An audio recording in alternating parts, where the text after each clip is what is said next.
Olá, meus amigos, estamos começando mais um Evangelho no Lar pelo canal Prozebem TV. Desejo a todos muita paz e muita harmonia. Obrigado pela companhia de vocês desde já. Obrigada a vocês que estão aqui conosco, celebrando mais este Evangelho no Lar. Hoje nós vamos falar um pouquinho sobre o finalzinho do capítulo 1 do Evangelho segundo o Espiritismo, onde nós temos textos de um espírito israelita, de Fenelon e de Erasto. São 3 instruções dos espíritos. Mas antes nós vamos fazer uma leitura do Livro da Esperança, de Emmanuel, psicografado por Chico, onde no capítulo 66, o benfeitor vai nos trazer a definição do que é ser espírita, muito importante para nós que queremos nos encaixar nessa definição. Vamos ao texto. Bons espíritas, meus bem-amados, sois todos obreiros da última hora. O espírita, na prática da doutrina espírita, faz-se realmente conhecido através de características essenciais. O espírita rende constante pleito de amor a Deus, começando na própria consciência. O espírita considera a humanidade por sua própria família. Respeita no corpo de carne o santuário vivo que lhe cabe sublimar. Abraça o trabalho construtivo, seja qual for a posição em que se encontra. Abstém-se formalmente do profissionalismo religioso, ou seja, não existe sacerdócio no espiritismo e principalmente não existe celebração de cultos espíritas pagas, né, em troca de dinheiro, não existe isso. Sabe-se um espírito em evolução, então todos nós espíritas sabemos que somos espíritos ainda no processo de evolução e até por isso nós não exigimos dos outros qualidades perfeitas que ainda não possuímos. O espírito aceita sem revolta as dificuldades e provações por não desconhecer que os princípios da reencarnação situam cada pessoa no lugar em que ela traçou para si mesma. Então, nós aceitamos as provas da vida diante desse conhecimento. E são resultados das nossas próprias obras. O espírito empenha-se no aprimoramento individual, na certeza de que, se melhorando, vai conseguir melhorar tudo em torno, à medida que a gente procura se melhorar. Estima no dever irrepreensivelmente cumprido, seja no lar ou na profissão, na vida particular ou na atividade pública, o alicerce da pregação da sua própria fé. Então, a gente não faz proselitismo, não tenta convencer as outras pessoas, mas sim demonstra tudo que a gente acredita através das nossas próprias atitudes. A ideia é essa. O espírito exalta o bem, procurando a vitória do bem, com esquecimento de todo o mal. Foge da crítica pessoal, à face da caridade que lhe rege o caminho, mas não recusa o exame honesto e imparcial desse ou daquele problema que interesse o equilíbrio e a segurança da comunidade em que vive, sem acusações, sem agressividade, porém com um bom senso. Exerce a tolerância fraterna, corrigindo o erro sem ferir, como quem separa o enfermo da enfermidade. Estuda sempre, ama sem escravizar e sem escravizar-se. Não tem a presunção de fazer tudo, mas realiza com espontaneidade e alegria o trabalho que lhe compete, sem escolher, sem a pretensão de achar que vai fazer tudo sozinho. Age sem paixões partidárias em assuntos políticos, embora esteja atento aos deveres de cidadão que o quadro social lhe preceitua. Usa as posses do mundo em favor da prosperidade e do bem de todos. Evita os excessos, simplifica o quanto possível a própria existência, acata os preconceitos dos outros, conquanto não se sinta obrigada a cultivar preconceito algum. Aceitar o defeito dos outros sem necessariamente se achar no direito de possuir os mesmos defeitos. Definindo-se o espírita na condição de aprendiz infatigável do progresso, será justo lembrar aqui a conceituação de Allan Kardec no item 7 do capítulo 1 de O Evangelho segundo o Espiritismo, assim como Cristo disse, não vim destruir a lei, porém cumpri-la, o Espiritismo também diz, não vim destruir a lei cristã, porém dar-lhe execução. É justamente sobre esse capítulo 1 que a gente vai falar hoje. E é isso, meus amigos, somos aprendizes infatigáveis do progresso, vamos assim iniciar o nosso evangelho e fazer a nossa prece. Quem quiser pode deixar uma água aí para ser fluidificada durante a nossa prece e durante o estudo do evangelho de hoje. Fechando os nossos olhos para nossa melhor concentração, colocando na nossa tela mental a imagem amorosa e amiga do Cristo. Vamos nos dirigir a Ele agora. Amigo e Mestre Jesus, disseste que onde 2 ou mais pessoas se reunissem em seu nome, ali tu estarias. Estamos reunidos aqui hoje. E na certeza da tua presença entre nós, nós te pedimos. Fortalece-nos o bom ânimo, renova a nossa esperança, a nossa fé, para que nós possamos trabalhar sempre para o nosso crescimento e o crescimento daqueles que estejam à nossa volta. Faz com que nós possamos entender melhor as tuas lições nesse momento, para que possamos levá-las para a nossa prática diária. Amigo Jesus, derrama sobre toda a terra o lenitivo da tua paz, que os angustiados possam ter novas esperanças, que os incrédulos possam começar a acreditar, a ver uma luz no fim do túnel, que nós possamos juntos caminhar para o bem-estar da humanidade como um todo. Que assim seja. Meus amigos, nossos comentários de hoje são sobre o capítulo 1 ainda do Evangelho segundo o Espiritismo, já naquela parte final, onde nós temos as instruções dos Espíritos. E lembrando que esse capítulo é Não vim destruir a lei. E o primeiro comentário, ele vai falar sobre a nova era. É um comentário assinado por um espírito israelita, ele não fala o nome, então é um anônimo, mas o autor da mensagem, ele vai se manifestar novamente mais tarde na Revista Espírita de 1861, assinando com o nome de Mardoquê, e dizendo a todos que o espiritismo é a lei de Moisés aplicada à época atual. Quando Moisés deu a lei aos filhos de Israel, ela era apropriada aos homens daquele tempo. Mas depois a humanidade progrediu em ciência e moralidade, e hoje é preciso alargar as bases do ensino, até porque o nosso destino é crescer e evoluir. Deus não quer que nós fiquemos sempre no mesmo ponto. E por isso, o que era adequado há 5.000 anos precisa agora ser complementado com acréscimos de moralidade e de valores humanos. Moisés teve a missão de se tornar conhecido entre os hebreus, de trazer o monoteísmo, de trazer os mandamentos que eram já uma semente do que depois seria a moral cristã. Moisés foi um dos faróis a iluminar a estrada da humanidade. Mas, depois de Moisés, veio o Cristo.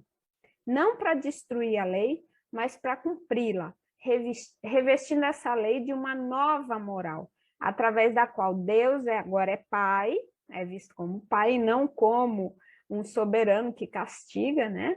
E os homens, consequentemente, são irmãos, todos eles. As lições de Jesus, elas se resumem através da caridade e do amor ao próximo, através do reconhecimento de que a humanidade se constitui em uma só família, que são os filhos de Deus. E essa instrução de Mordecai, ela se finaliza dizendo que agora é iniciada uma nova era, na qual a humanidade já amadureceu um pouco mais e precisa abraçar de forma coletiva as ideias do Cristo. Então, nós precisamos evoluir como sociedade.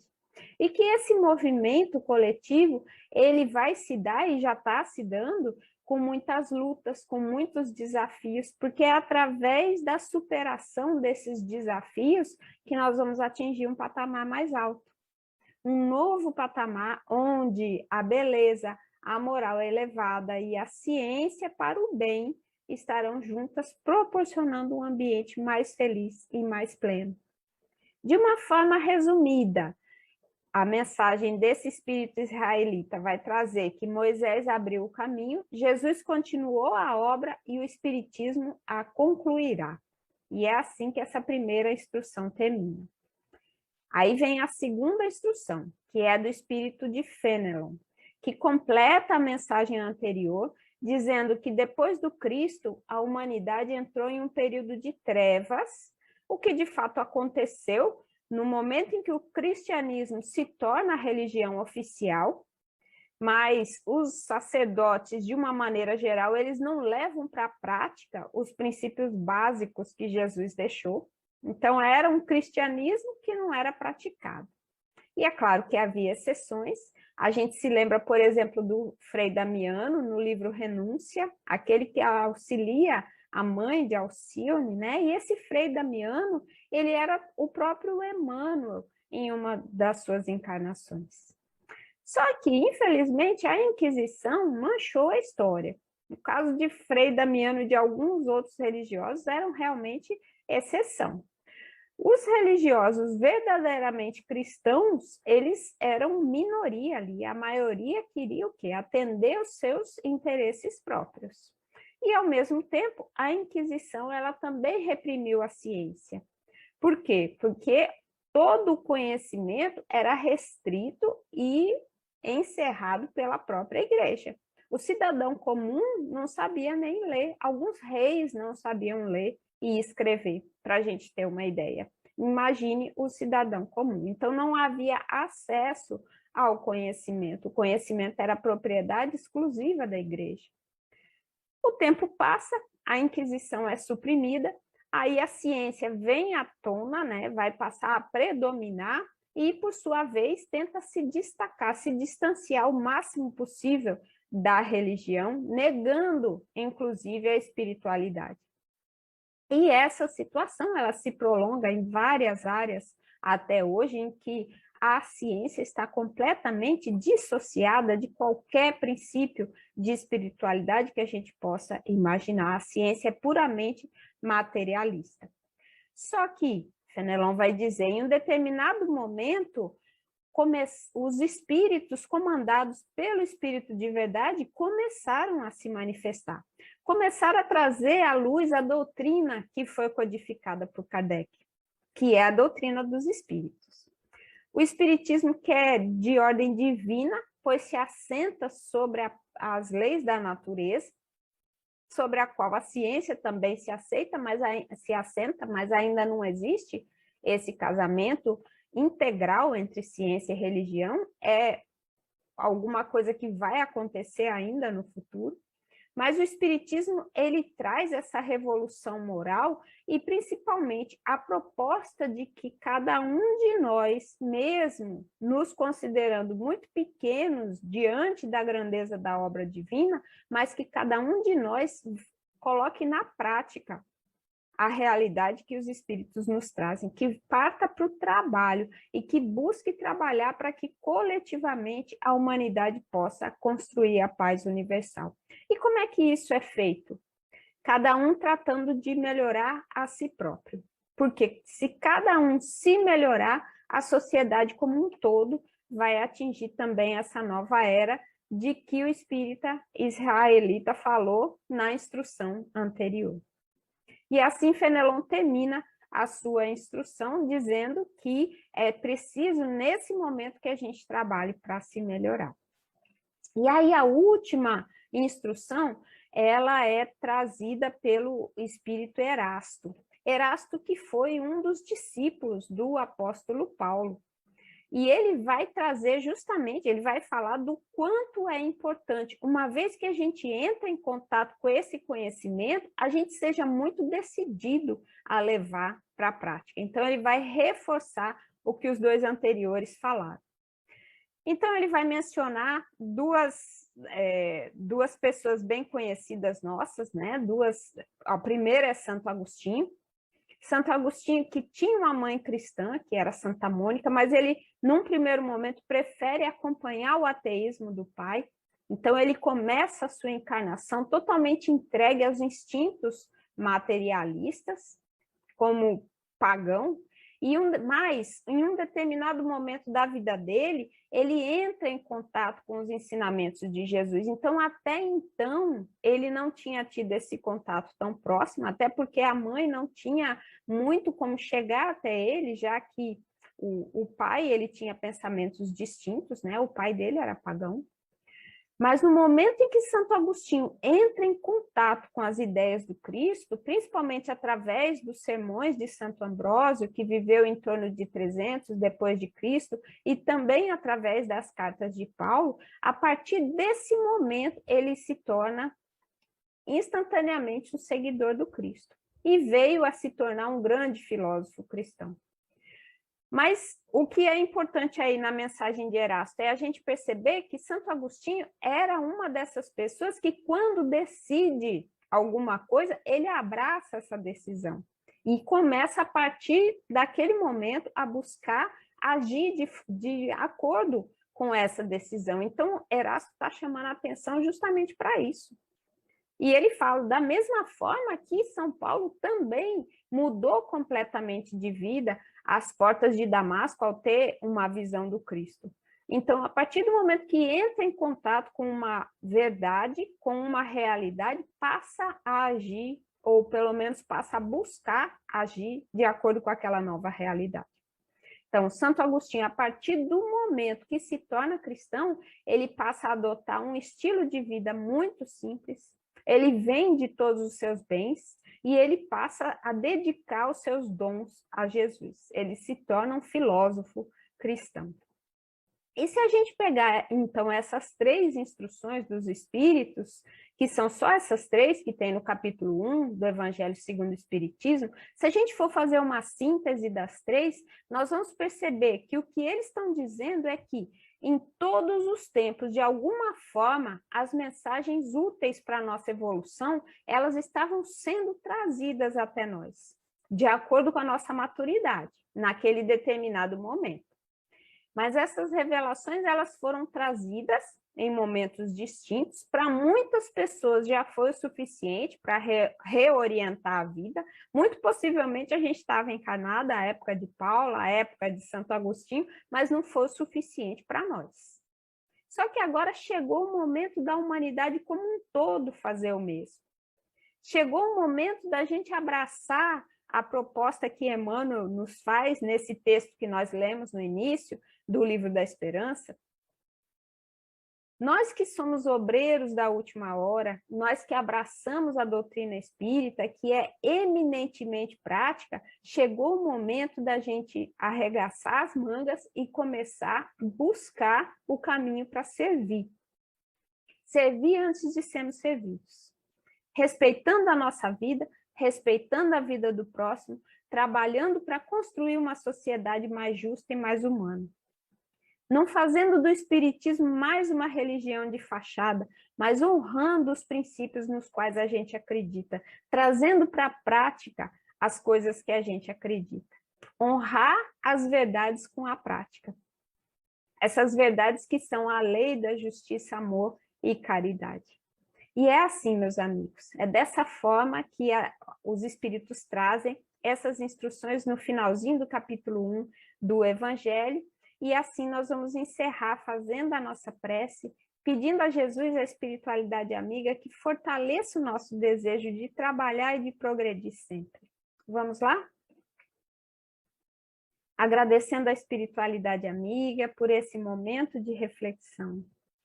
Que nós possamos realmente trabalhar sempre pelo nosso crescimento, trabalhar sempre para um autoconhecimento, através desse autoconhecimento, buscar modificar